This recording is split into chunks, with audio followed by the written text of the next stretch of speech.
Bonjour à tous, aujourd'hui dans Vidéo Physique, on apprend à donner le nom à une molécule. Allez, sans plus attendre, je vous montre cette molécule.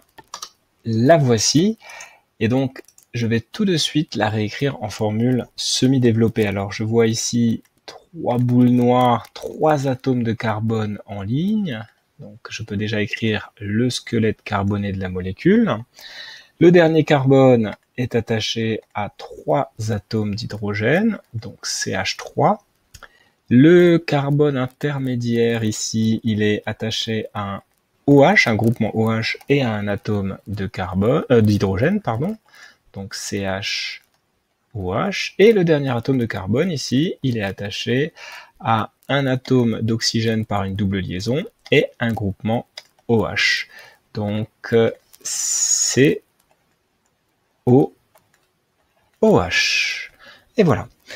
Alors tout de suite, on regarde un petit peu qu'est-ce qu'on y trouve dans cette molécule et on voit ici, à l'extrémité droite, on voit ici le groupement COOH qu'on appelle aussi le groupement carboxyle. Donc on a un groupement carboxyle, mais c'est pas tout. On a aussi ici le groupement OH qui lui est un groupement hydroxyle. Alors, groupement hydroxyle, ça nous fait penser à alcool. Groupement carboxyle, ça nous fait penser à acide carboxylique.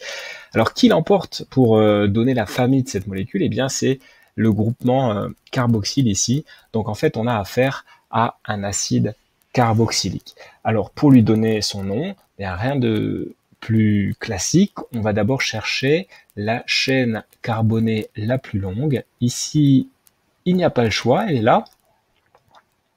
Et donc elle contient 3 carbones, donc 3 carbones dans la chaîne carbonée la plus longue.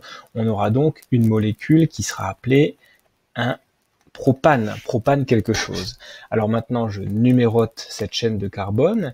Ici je n'ai pas le choix, je suis obligé de commencer par le carbone qui est dans la fonction carboxyle ici.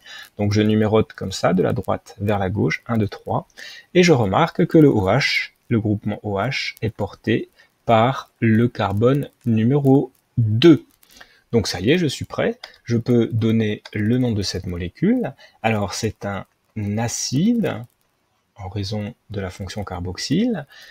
Ensuite, je regarde les ramifications. Eh bien, j'ai accroché sur le carbone numéro 2, j'ai accroché le groupement hydroxyle, donc j'écrirai 2-hydroxy. Ensuite, j'ai 3 carbones dans la chaîne carbonée la plus longue, donc propane. Et je termine avec le suffixe de la fonction acide carboxylique, donc propane OIC. Voilà, cette molécule est donc de l'acide 2-hydroxypropanoïque. C'est aussi, on la connaît aussi sous le nom d'acide lactique, celui qui est responsable des crampes, bien sûr. Alors juste une dernière petite chose, pourquoi acide? Eh bien en fait, si on regarde ici, ce proton qui est là, eh bien il va pouvoir partir. En fait, la molécule est susceptible de perdre ce H sous forme de H+, et ça, dans la définition de Bronsted, et aussi dans la définition d'Arrhenius d'ailleurs, eh bien c'est ce qu'on appelle un acide. Voilà, j'espère que ça vous a aidé, et puis vous pouvez bien sûr vous abonner à la chaîne en cliquant sur le petit logo.